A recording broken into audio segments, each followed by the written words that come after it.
Hello and welcome to this meeting of the Association of Information Technology Professionals, a part of CompTIA. We welcome you here tonight. I'm Stephen Flowers. I'm Vice President of the chapter, and I wanted to tell you a little bit about AITP, which is the National Association of Computer Professionals. And our mission and vision is to be an advocate for the industry and provide networking, technical instruction, and other types of support to IT professionals, students, and educators around the country. Thanks for attending this presentation tonight, which will be focusing on the dark web, which is a very spooky topic indeed. But before we get started with that, we have an annual situation where we have to elect our officers who will lead the chapter during the next year. And so I'd like to introduce Mr. Michael Lucas, who is our current secretary and immediate past president, to conduct the election. Michael? Thank you very much, Steve. We have had a slate of officers proposed for some time. It went out and the election is basically here. Our slate of officers is, for 2019, chapter president, Don Pezet. The immediate past president will become, or Mark McDowell will become the immediate past president. Mr. Stephen Flowers will continue as vice president. I will take over Michael Lucas as secretary and treasurer. One of our new directors will be David Williams. Another new director will be Wes Brian, and our final new director will be Cherokee Booth. At this time, I would like to ask those present if there is anyone who would like to vote for an individual on the slate or against an individual on the slate. I am hearing no response. For those of you in the room who are members, if you would like to approve the slate as listed, please raise your hand. Okay, and we have a good count there. And any against? Okay, we have elected our 2019 board. Steve, I'd like to welcome you back to introduce our speaker. Thank you, Michael. Great job. Michael was our nominating committee chair, and he did an outstanding job trying to find people who were willing to serve. We're entrusting the people who have been elected tonight with the demanding and critical task of guiding and nurturing the AITP chapter so that it can truly be a world-class organization that will provide many benefits to members. So congratulations to everyone.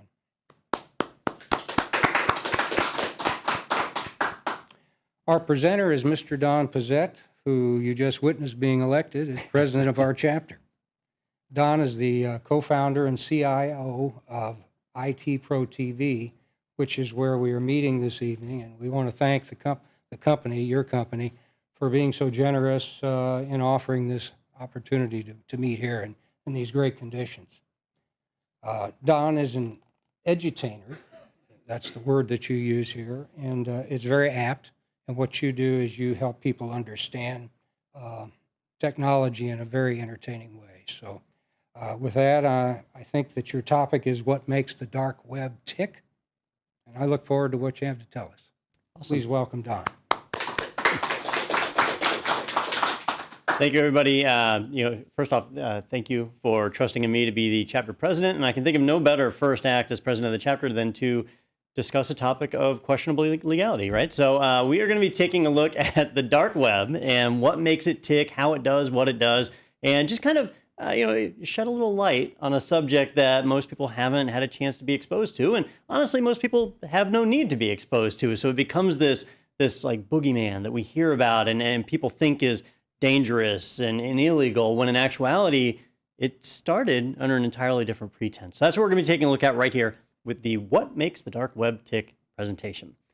All right, Stephen did a great job introducing me, but just real quick, I'm Don Pezet. I have been in IT for over 20 years. I am the co-founder and edutainer here at IT Pro TV, and I hold certifications from a number of different vendors out there like Microsoft, Cisco, CompTIA. I've worked in the industry quite a while, so I've racked up a handful of certs. I've been doing IT training for quite some time as well. And a lot of that training leads to being inquisitive, right? Wanting to learn more about technologies. And you can't get more cutting edge than the dark web, right? It is a strange new frontier that's out there on the internet. And it's something that everyone should be at least a little bit aware of and understand how it works, because it is really, really neat technology that is pretty darn useful and not just for bad people like it's portrayed in the news, right? So let's start off with a really simple question. What is the dark web, right? The short answer is it's the internet. It's the same old network that we use every single day to go out there and access servers, resources, websites, Facebook, whatever. The only difference is it's closed off so that you can't see it unless you intend to see it. It's kind of like, I give the example of like a party at a college, right? At like a fraternity party or something like that, where if you're not in that fraternity, you may not know about the party. Doesn't mean it's not happening. It's happening. You just don't know it's there, right?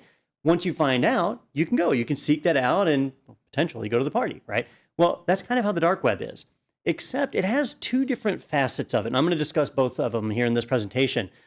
One facet is where we just use the dark web to conceal our origin, us, to hide our identity as we browse out and access other resources, even well-known resources like Facebook, CNN, resources like that. The other side is where we stay entirely inside of the dark web. And that's where our origin is concealed and the destination is concealed, where we don't even know where the server is that we're contacting. And the server doesn't know where we are, the client that's accessing it. That gives you a very, very high level of anonymity, right? You're able to hide your actions, your access, the data you communicate. It's all protected, concealed, and hidden. Now, on a positive side, it has some really good uses that it was originally designed for. On a negative side, it has some really good uses for illegal activity as well. So what we see in the news and the media is where we hear about the massive drug markets, the illegal user credentials that are being sold, the stolen e-currencies and things like that. And yes, that's real. That's really happening over the dark web. But what it really is at its heart and soul is a way to give people secure, anonymous access into a network for people that are backed up behind like an oppressive government, right? So you kind of lends to the question, why do we need secrecy? Let's say that you're a citizen and you live in a country that has an oppressive government, a military regime, something like that, where you're not given free speech.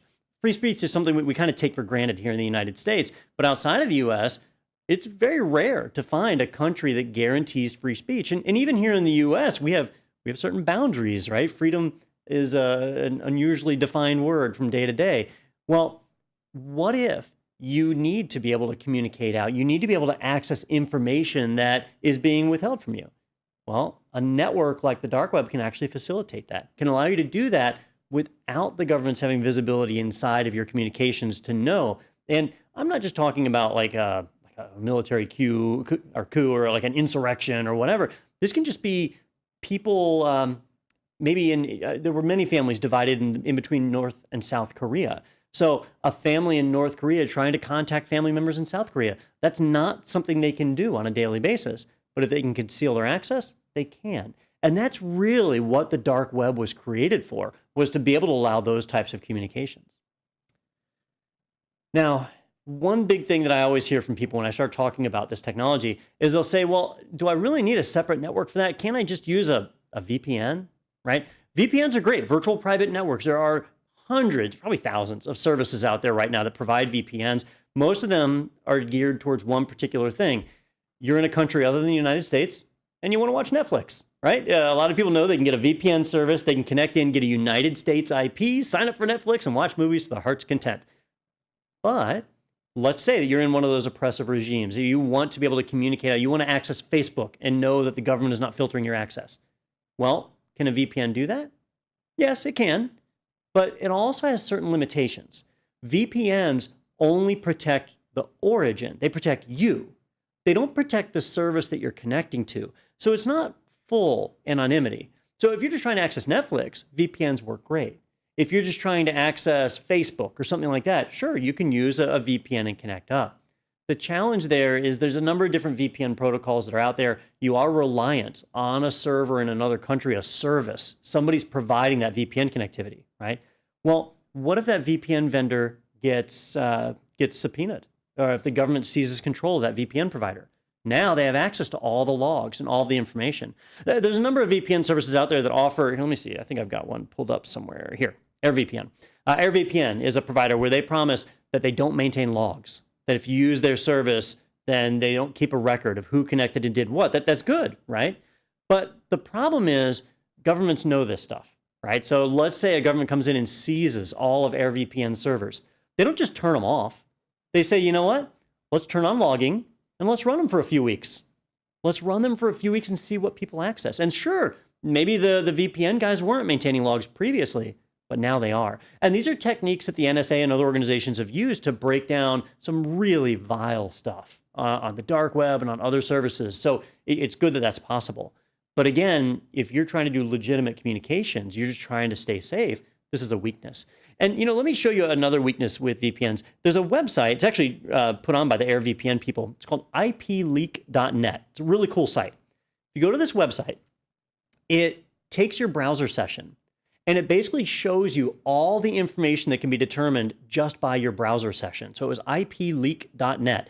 And so I've browsed to it, and you can see here's my public IP address, right? So that's the actual IP address of the building that I'm in. And it shows that I'm in the United States. I'm in Florida. So it knows what state I'm in, right? It's geolocating that IP address. And then based on that, it's able to give other information. Now, this IP is actually tied to the building, not to my laptop. Right? My laptop has a private IP. It's an RFC 1918 address or a private address. Well, right here, it's able to use WebRTC to leak that. My laptop actually has a private IP of 10.0.222.51. Some people look at NAT, network address translation, and think that it's a way of concealing and securing their system. NAT actually does not provide any security whatsoever, right? It is not something you can rely upon. A firewall can filter access. NAT doesn't filter anything. If an attacker can know the source IP based on leaks like these, they can actually perform several different types of attacks that pass right through a NAT router. All right. Also, let me skip past the DNS checks here. Those are DNS leak tests or something else. But if you scroll down, not only did it geolocate me to Florida, it geolocated me all the way to Gainesville, which is exactly where I am. Now, it didn't get the actual building, so we're at least a little bit better off there, but it did know exactly where I was. This is all information that we're leaking every time we go to a website, any site. So imagine if you're in China and you want to go and read about democracy. Well, the moment you go to a website, all of your data is being leaked out like this. And so they're able to say, all right, here's an insurrectionist. And let's go and send some officers over to talk to those people. That's the kind of thing that happens. Now, if you fire up a VPN, so I'm going to launch a VPN connection here. AirVPN lets you pick from a number of servers, and you can pick from servers in a number of different countries. So like I've got United States, United Kingdom, Ukraine, Switzerland, all these different places. We're going to go with a recommended one, which should put me in Canada. So I'm going to connect in here. And let me just get that connected. And once I connect, it's going to reach out. I'm connecting into Toronto. And now, whenever I go on the internet, my communications are going to be sent to a server in Toronto. And then from there, it'll be passed out to the rest of the internet. So now if I go and revisit IPleak.net, it's going to rerun that check. And I will have successfully anonymized my source, right? It's going to show my source IP is 184.75.221.35. That's not us. And it shows Canada, right? So I am now showing as being in Canada. I'm showing that I'm leaking an internal IP, but that's not my IP. We all just saw my laptop's IP. It was 10.0.222.51 or something like that. Here, 10.28. That's a private IP on the AirVPN server side, right? So they are protecting me and hiding that. And the geolocation puts me in Toronto. So there we are. And I can guarantee you, based on the weather outside, I'm not in Toronto. So that gives me some protection. However, if I start browsing to websites, like if I go to whatismyip.com, and it shows me my IP address, there it is, I'm in Toronto again, which I expect to see. I can do ipchicken.com, and the IP chicken will tell me my IP. We can try different animals, ipmonkey.com. There's a ton of these animal ones. I think my favorite is ipkitten.com because it always shows you a kitten picture, and who doesn't like kittens? So there we go. And so I'm seeing my IP, and every time you'll notice it's the same IP. Okay. So as I browse out to all these sources, the VPN is hiding me, but I'm leaving my tag, the same IP with every site that I visit. And if a government were to seize control of that VPN provider, my IP is plastered across every communication. It is not protected. So this is the problem with a VPN. It gives you some protection, but not enough. Not if your life is in danger, a VPN is not enough, right? And so that's where we start to see technologies like the dark web, where the dark web helps to conceal not just your origin, but even your exit point, where you're exiting to go out and access another network. Let me drop that VPN connection, and we're going to switch over to something else. We're going to switch over to a dark web connection. Now, that leads to our next question, which is, how does that work? How can I hide my origin and hide my destination? How can I make it where I don't know where the destination is and the destination doesn't know where I am? You know, imagine if I just said to you out there, in the crowd, hey, I want you to send me a letter, but I'm not going to tell you my address. All right. And then you say, well, you send me a letter first, and you're not going to tell me your address. Well, I don't know your address. You don't know my address. How are we supposed to communicate? But that's exactly what the dark web does. It allows two systems that have no idea about each other's identity to be able to find each other and communicate. And the way it works is by setting up an all new identity, an identity that is not tied to any one particular system, but serves as a rendezvous point, kind of an in-between, right? So if I don't want you to know where I live and you don't want me to know where you live, we could say, you know what? I'm going to write you a letter and I'm going to leave it in the Publix parking lot. And you can just go and pick it up when you have a chance, right? And then you go and you pick it up in the Publix parking lot. I'm not paid by Publix, just for the record. But you can leave stuff in their parking lot, sure. That system kind of works. Although now you know I'm going to go to Publix at some point, right? You know that if you just go early and watch, that you might be able to see me walk up and lay a letter in that parking lot and walk away. That's not a good system. So the dark web takes that into account and says we can't rely on that, because if a government knows we're going to communicate through an intermediary, they can just watch the intermediary. So they do something really interesting to truly make this anonymous, right?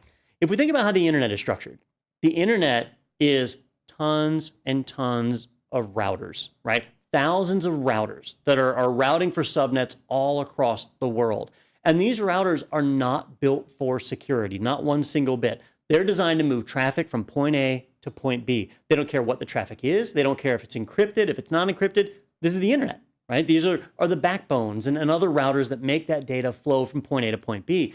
And the way that it's expected to work is that I have my computer over here and I have a public IP address. And I'm going to talk to a computer way over here, and I have its IP address. We do a DNS lookup, right? And the name gets resolved in IPs. We find that destination. We know where we're going, and the server knows how to reply back. Everything is known. And every router in between sees that traffic and knows it happens. It knows that I went to Facebook. Everybody's able to see that. My traffic might be encrypted, but they know I went there, right? There's no privacy on the internet. That's not how it was designed. It wasn't built for that. So what some really creative people did is they created a network called the Onion Router, or Tor. And what Tor does is it lets participating members on a network like the internet build a little group, a consortium, a collection of systems that are talking to each other and building encrypted connections between each other and making it where you have encrypted anonymous channels that you can communicate across, right? Now, there's a few different ways that you can leverage that, but the neat part about it is it allows two systems that are on there to be able to communicate without knowing where they are, right? At a minimum, we can anonymize our origin and do it in a really neat way that we start out with our client device. And if we get connected to the Tor network, we can pass across that network and exit at any number of points to exit out and go to public websites. Websites that would normally see our public IP would now be seeing the IP of wherever we exited. Well, that's what VPNs did, right? So that's really not any difference than a VPN, except you can exit Tor through any number of places, right? Let me show you an example here. I'm going to jump back to my own machine.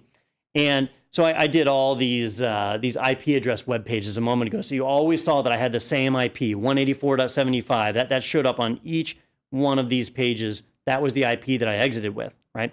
Let me switch over to a secure connection, and I'm going to launch the Tor browser here. When it launches, unlike a lot of web browsers, you might have noticed that status bar that appeared for a moment there. That was my system establishing a connection to the Onion router. Now, if you're wondering how you get that stuff configured, it's actually super easy. You just go to torproject.org and you download their web browser. It's right on their website, which I have right here. If you go to torproject.org, it's got a nice big fat download button right there. And when you run it, it's automatically configured to reach out and connect to the Onion network. So once it's on there, now you can start browsing to sites. And let me just bump this up a little bit. And I'm going to go to whatismyip.com. And so I'm going to jump over to that website. And while that's loading, I'm going to do ipchicken.com. I think we had ipmonkey. We'll pull up the whole gamut here. We did ipkitten. Definitely got to get that one. Each one. Now, the first thing you might notice is that it's a little bit slower, right? Well, that's the sacrifice we make for security. We're having to anonymize our trail, and that means we're having to hop through several intermediaries on our way across this network. So it is slower. But once we get out, we'll start to see, let's see, did I type that wrong? What is my, well, here, we'll switch over to the other ones. So here's ipchicken, and if I look at it, 185.129. something, right? If we look at ipmonkey, 176.31.180. It's a different IP. If you look at our trusted IP kitten, like, it's so cute, right? So anyhow, 197.231, a different IP for each one. It's just my laptop. It's my one connection. I'm crossing the Tor, the Onion router network. I'm crossing that network. I'm just exiting in different places, okay? I might be exiting in Germany. I might be exiting in France. I might be exiting right here in the US. Who knows, right? But wherever it is that I exit, that's where that website thinks that I came from. This gives us a much higher degree of anonymity. We're hiding our source, okay? But we are still going to public websites. If I go to Facebook, I am still connecting to Facebook. And if I log in, now there's a record that I logged in. Who cares what my IP address is? It shows that I logged in. So even when you're securing your connection like this, you, the human, can totally ruin the security of all of this. It's not that hard for us to break it. That's what humans do. But where we can really get secure is where we say, look, if I go out to a public website, I'm still doing a DNS lookup. So there's a DNS server that could give me away. I'm still accessing a public server. The public server's logs can give me away. I'm doing something here. But if I really want to be secure, wouldn't it be neat if the server was also on the Tor network? If the server was on the Tor network and I'm on the Tor network, now I could cross that network and find that server. But here's where we run into the biggest challenge. The biggest challenge is if I don't know where the server is and the server doesn't know where I am, I'm not going to get anywhere very fast, okay? So what Tor does is it actually uses what are called introduction points.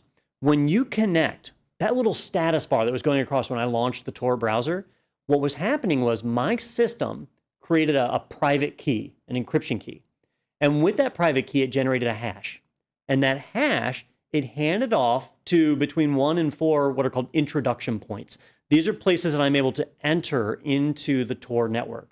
Now, your client will select one of those entry points and it will use it. But then that hash gets shared to someone down the line, a second hop into the network. And that second hop then changes the hash and shares it with the next hop, a third hop in. And it's that third hop that becomes what's called the rendezvous point. The rendezvous point doesn't know where we are because it's been passed through 2 hops already before we get there. And what you end up with is a system like this where our client is taking 3 hops to get to a rendezvous point. And a hidden service, a server that's on the Tor network, it's taking 3 hops to get to a rendezvous point. The rendezvous point doesn't actually know where either one of us are, right? But it's going to act as that intermediary. Our client can drop off a message saying, hey, I want to talk to the server that has this hash. And then periodically, this server is going to check in, and it's going to say, oh, look, somebody's wanting to talk to me. And then they're going to reply, and it's going to all pass through this rendezvous point. Now, you might ask yourself, isn't the rendezvous point in the perfect position to be able to listen in and understand all of this? Well, the rendezvous point is aware that a communication is occurring. But because it's already passed through 2 other intermediaries, it doesn't actually know where the traffic is coming from or where it's going to. So it doesn't know origin or destination. The other thing is the very first thing we do when we communicate is a two-way handshake to encrypt the communication. Your communication is encrypted. So the rendezvous point sees traffic coming from an unknown source, going to an unknown source with an encrypted payload. So even if somebody were to seize control of this rendezvous point, they can't take that and turn that into useful information unless they've compromised the private key of a system. Well, there's one private key that's used to locate the system, to locate it on the rendezvous point. After that, a session-based private key is generated that changes with every single client that connects. So while you might be able to compromise one connection, that won't guarantee that you've been able to compromise the others. It's far easier for like a government agency or somebody to just seize control of that destination server, and now they just wait for people to come in. But even then, the origin is obscured, so we don't know who those people are.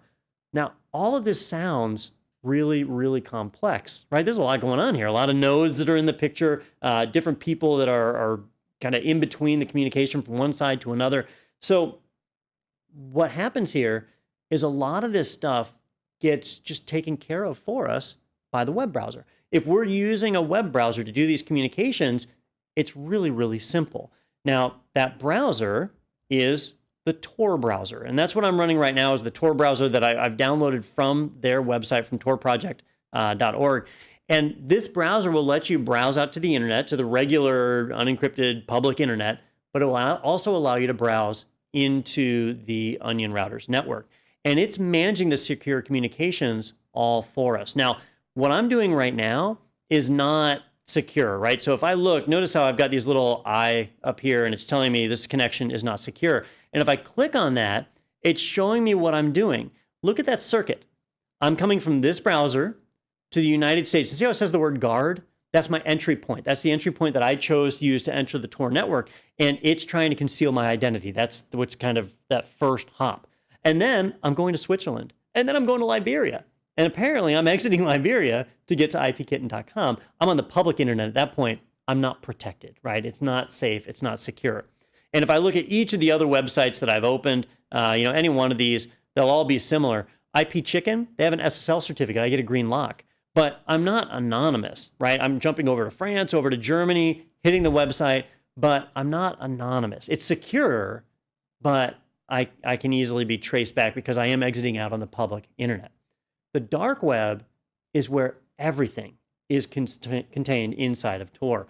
Now, in order to find somebody on the dark web, it goes back to that example of a college party, right? You have to know the party exists.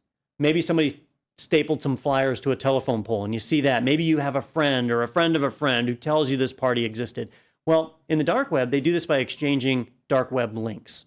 And the dark web links are kind of interesting because they're not like normal domain names. Normal domain names, I might say, go to donswebsite.com, and that's what I tell you, right? Well, sites like that, domain names like that, they have to be registered. I would have to go and buy that, and you might be able to find that registration and see who owned it, right? There's a paper trail now because I had to buy it. So in the dark web, they have to have names like that are anonymous, that aren't bought, because there can't be a financial transaction tied to this that ties it back. And so what they do is they leverage hashes, that you can take a hash of your private key and share that hash as your identity. And that's what you register with the introduction points, and people find it. But you've got to share that hash with people.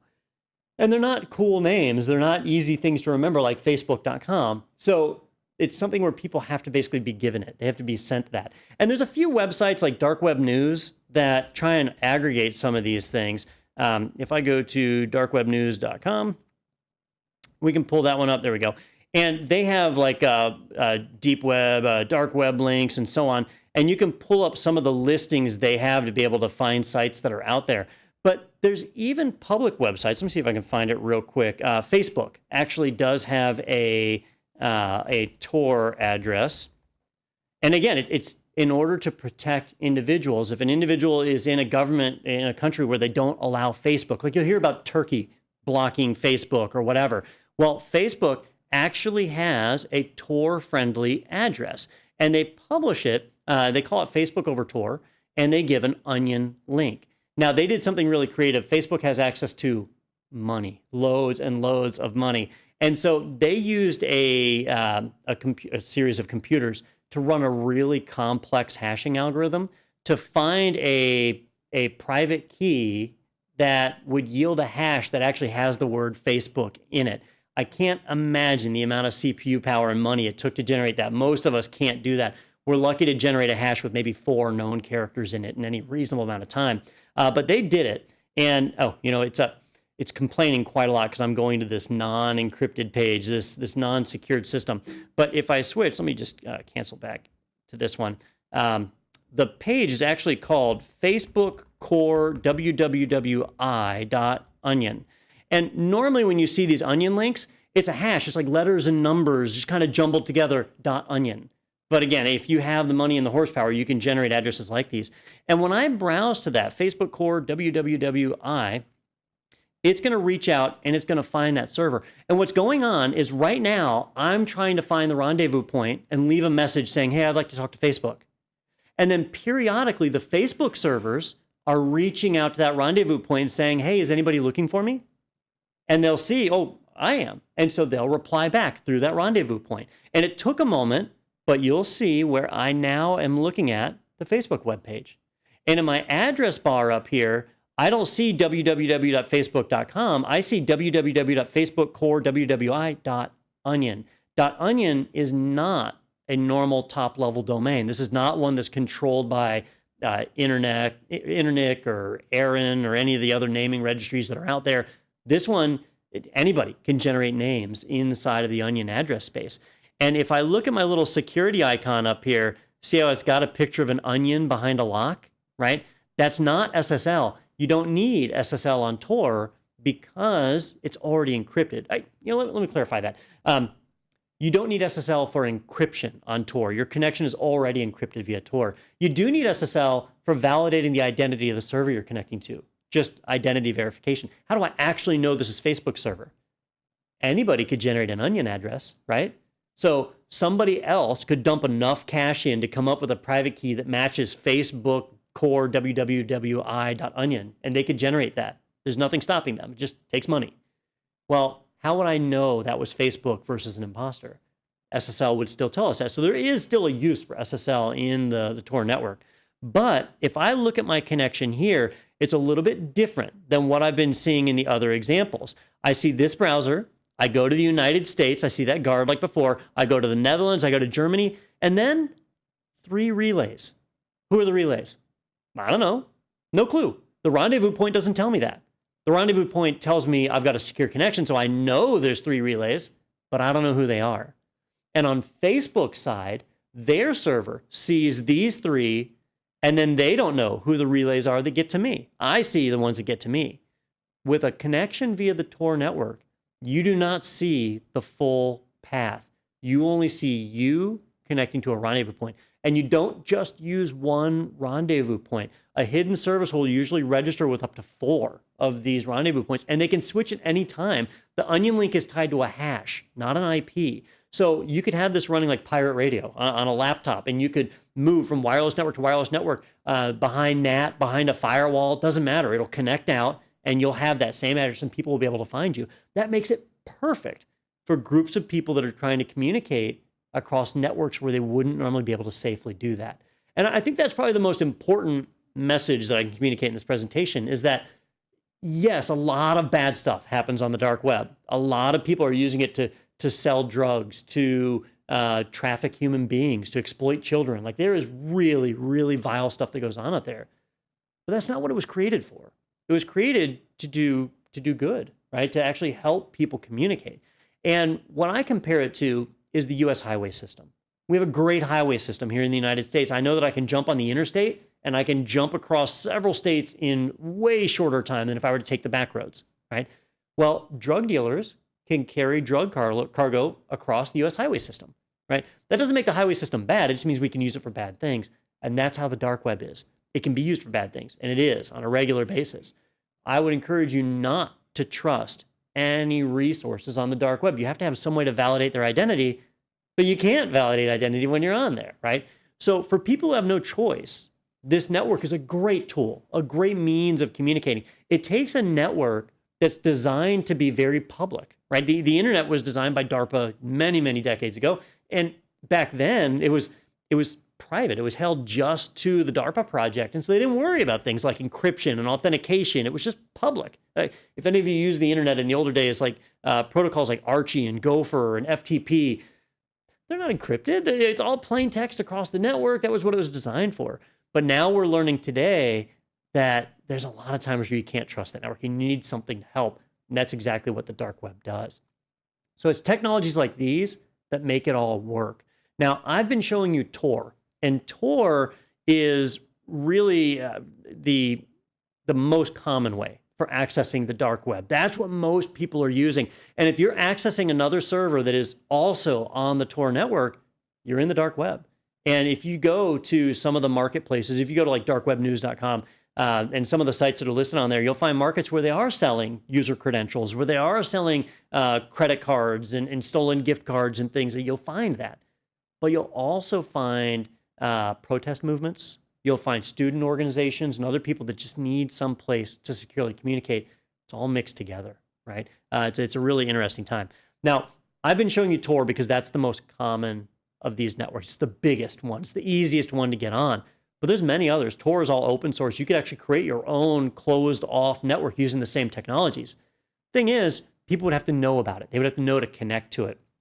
What I just showed you, any of you could do. Any of you could actually follow the same steps that I just did and connect just like I did out to those resources without having to know anything too special, right? But if you build your own private network, now it's an even darker web, right? It's one that's really being concealed. You can do the same thing with VPNs, right? If you have servers that are only reachable via VPN, somebody has to VPN into this building to be able to access the server. You've effectively created your own dark web at that point. And only you and the people that you authorize would have access to it. So Tor is not the only dark web that's out there. There's actually many. There's several. And there's probably hundreds, maybe even thousands that we don't even know about that are really specifically for a particular group. If you are you're truly concerned about your livelihood, then you'll take extra precautions like that to provide that protection. And that's where additional dark webs get created. But this is the one we hear about the most. In the news, you might have followed stories about like the Silk Road, which was a big market that was just selling illegal narcotics like crazy. The NSA was able to shut them down. There's been some child pornography rings, things like that, where they've been shut down. And they almost always happen by compromising the server. That once they can take control of the server, now they can see all the people that connect to it, and it gets broken down like that. The key thing to remember about all of these is that it's only as secure as we make it. As humans, it's really easy for us to mess up. If I went to Facebook via this Tor connection right here, and I logged in, okay, well, that's anonymized, right? I don't know where the Facebook server is. The Facebook server doesn't know where I am. I access it. But then later that day, I close this browser or whatever, and I switch over to Chrome, and I go to the Facebook webpage and I log in. Well, now I already had a Facebook cookie on my system. It's visible in both browsers. I've now identified myself as that Tor entry node. And so now the anonymity is gone. And so that starts to break things down. So we always have to be conscious of that ourselves. But as far as how the networks function, it's really not that complex. It's just a series of relays, a series of hops that we pass through. On a positive side, that hides your traffic. On a negative side, if you choose to be a relay yourself, you can opt in to become a relay yourself. You have no idea what traffic is passing through your system. And if you choose to be an exit node, you could have illegal activity passing through your IP address that gets traced back to you as an exit node. And in some countries, being a Tor exit node is illegal in and of itself. So you definitely want to be cautious of that. Sometimes we want to help some of these organizations, but when you participate as an exit node, you don't get to discriminate what traffic passes. There's no check mark that says, just allow the good stuff, right? Because that in and of itself will be a form of censorship. But in a nutshell, that is how the dark web works. People are using it for a lot of crazy things. It is not illegal to use the dark web, at least not in the United States. In some countries, it is. In some countries, like in Russia, if you do any encrypted communications, you have to turn a copy of your private key over to the government. It's a requirement. It's a law, right? So networks like these are illegal if you're over there. Well, in countries like the United States, it is legal. You can jump on there and mess around with it. I would just caution you, don't trust any resources that are out there. It's very hard to validate identity of servers, so you don't know if you're getting the real server or potentially an imposter, something to always be aware of. All right, but that pretty much wraps that one up. So what I'd like to do is open up the floor to a question and answer, and see if you guys have any questions on the dark web. Mr. Michael is going to be dragging the microphone around. If you can signal you have a question, just wait till he gets the microphone to you so everybody out there in TV land can hear the questions. Anybody have any questions on the dark web?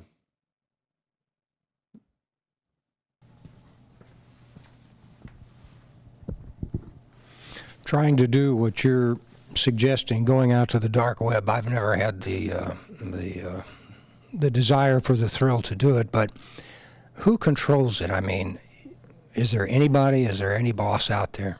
So, first off, just because of timeliness here, yesterday was Veterans Day. And so the fact that you don't need to use the dark web, make sure you thank a serviceman or woman the next time you see them, because that's why we don't have to use the dark web. As far as who runs it, right? Nobody.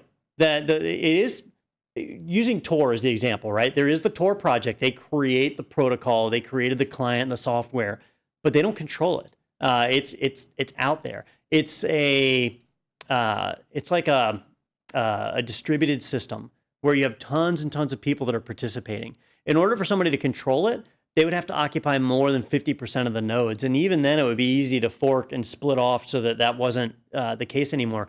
But at this point, there really isn't any one body that controls it. And that's good and bad, right? And it means on a good side, we know that we can have some level of reliance on the impartiality of the network.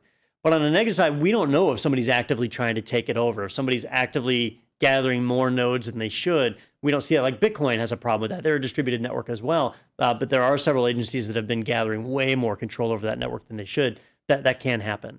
But there's no boss. It's literally the Wild West of the internet. There's no rules, there's no laws, and that leads to some risky behavior.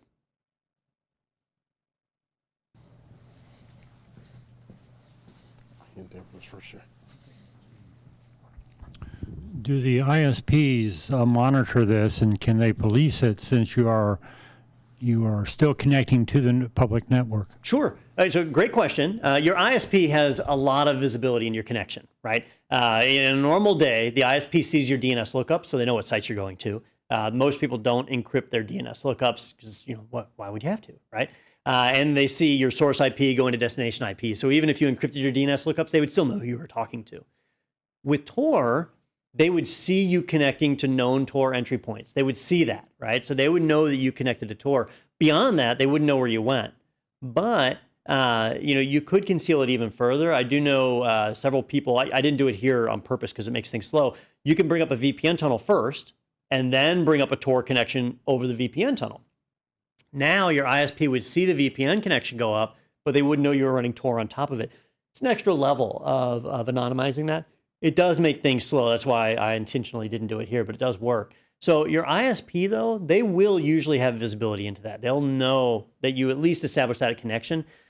They won't necessarily be able to do anything with that information, though. Like when the government does if law enforcement does a subpoena of an ISP and says, I need records, they usually want to know what residence a public IP was attached to. And they got that public IP from an offending website or from traffic they identified. Well, if your public IP is from the Tor network, then it doesn't tie back to your ISP, which means they don't know who to subpoena. So that's kind of where the anonymity comes in there.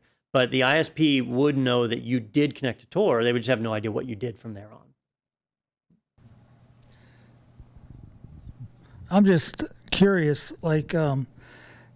could you show us what the typical IP commands, what results you get, like running traceroute and who is connected? What's the response you would get? Yeah, good point. I wish I had set up for this and I didn't. What I was doing was using the Tor browser, which only secures that one browser window. So my laptop is still resolving all the same other information that it normally would.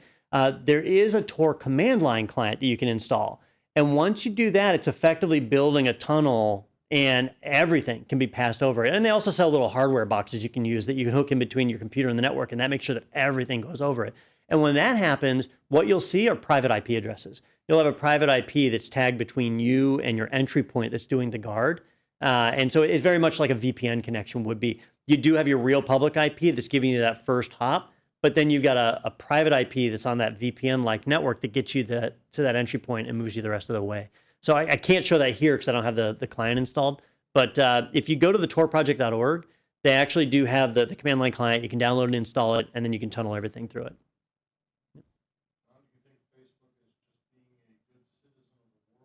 Trying to leverage some monetary gain from this, and if the latter, is anybody else, any of the other large companies trying to do the same thing? I'm going to go with all of the above, right? Okay. So from Facebook's perspective, there's certainly some good publicity here. Look, hey, we have an onion link. You can access our system and protect your identity, right? So there's the PR side of it. Even if nobody uses it, they got a few newswire press releases out of it, I'm sure, right? The second part, though, is they want people to be able to safely access their resource. And Facebook is banned in a number of countries. I mentioned Turkey earlier. Turkey has banned Facebook and a number of other services. So if they want families to be able to communicate and stay up to date, there's a lot of protests will organize via Facebook groups. So they're providing a mechanism to do that. Facebook doesn't care about hiding themselves, right? They're a U.S. company. They operate according to our laws. Everything they're doing is on the up and up. But they're trying to make it where people can safely use their service, right? And then after that, once you're safely using their service, then you can safely view their advertisements and they can generate some revenue. Although I don't know how much click-through sales you'd get from somebody in a banned country, but it is something they do. It's a minimal cost on their end to operate something like that. I did a webinar for IT Pro TV on how to set up a server on the dark web. It doesn't take much effort to get one up and running. It's not much different than setting up a normal server. So it doesn't cost Facebook much to do that. We're talking about probably under $100 a month for that type of connectivity. It's negligible. All right, do we have any more questions? Oh, one more. Do you have an example of how you would share a link, a URL, to a site? Here we have Facebook, and obviously there's a lookup somewhere for this. Sure. .onion has to be somewhere. What's an example of a site out there in the dark web that someone would pass me in an elevator? So, I'm tempted to pull up one of the directories, but the directories almost always have inappropriate advertisements on them. So I'm kind of hesitant to bring one up on the screen. If you go to like the darkwebnews.com website and poke around on it, they have these directory listings of popular markets and news sites and other things that are all onion links. But what happens is if you're bringing up a server, when that client connects, the very first time it fires up, it generates a private key.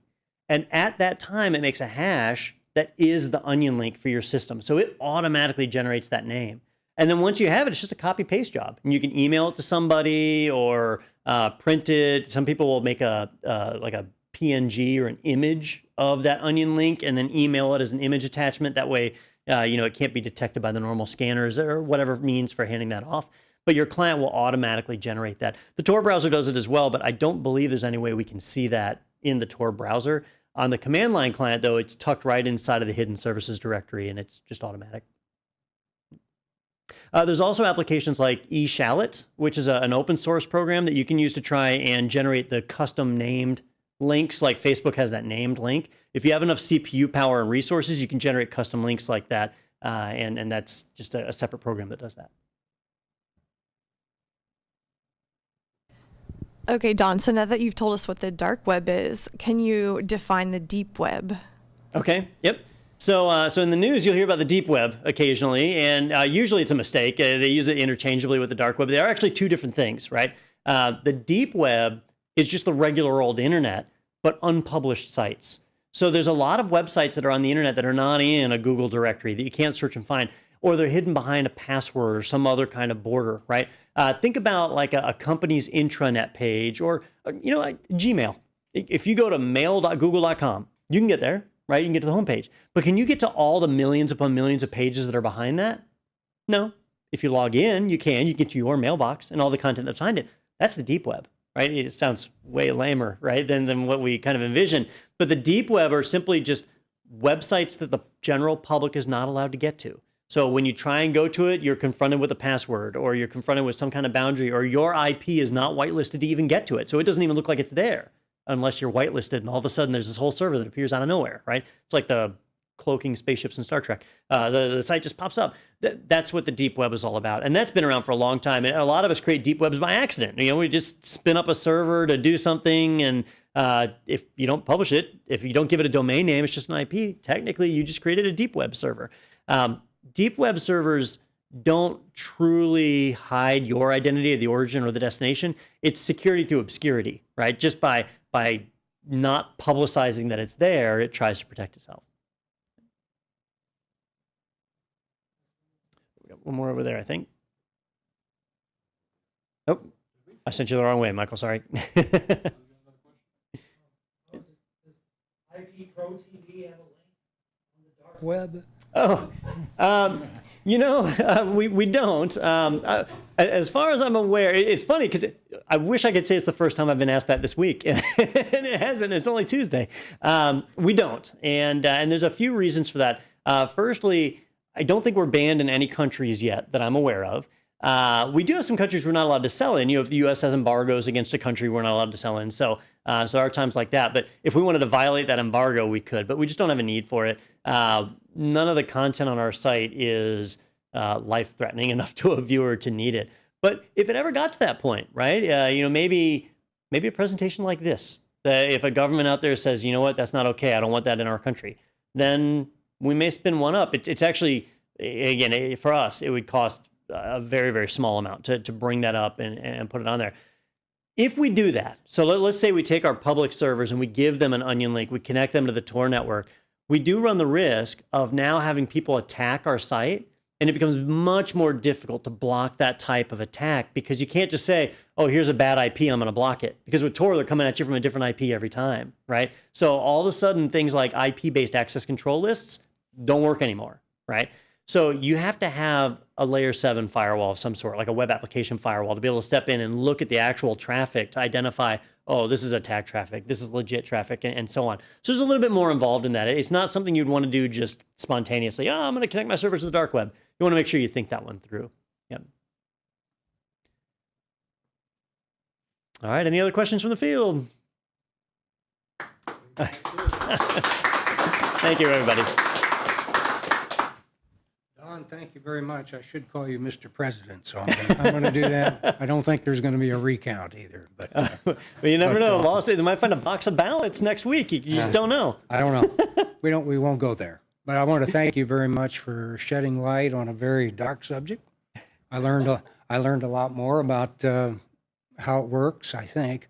I'm still very reluctant to go out and visit, but maybe sometime I may try. But I might call you first. Hey, just like I said, be thankful that you don't have the need to use it. That's a very good point. For those in the audience who aren't here, we do stream our content over Facebook Live, and then we have a YouTube channel where you can watch this again. And I urge you to do so. There's a lot to absorb. So thank you again, Don. Thank you very much. Thank you. If you enjoyed this meeting and you want to learn more about AITP, CompTIA, go to AITP.org and you will be able to learn what it means to be a member and all the benefits that can accrue to you. We thank you for that. Also, I want to let you know that if you have topics, if you have ideas for what our chapter should produce in the coming year, we would love to hear from you. So again, visit our chapter site or AITP.org. You can find us there too. Finally, I think our next AITP general meeting, we're going to skip December. We're going to try and have some happy holidays, and we will encourage you to enjoy the holidays as well. We enjoyed the meeting. I hope you did, and thank you for attending. Good night.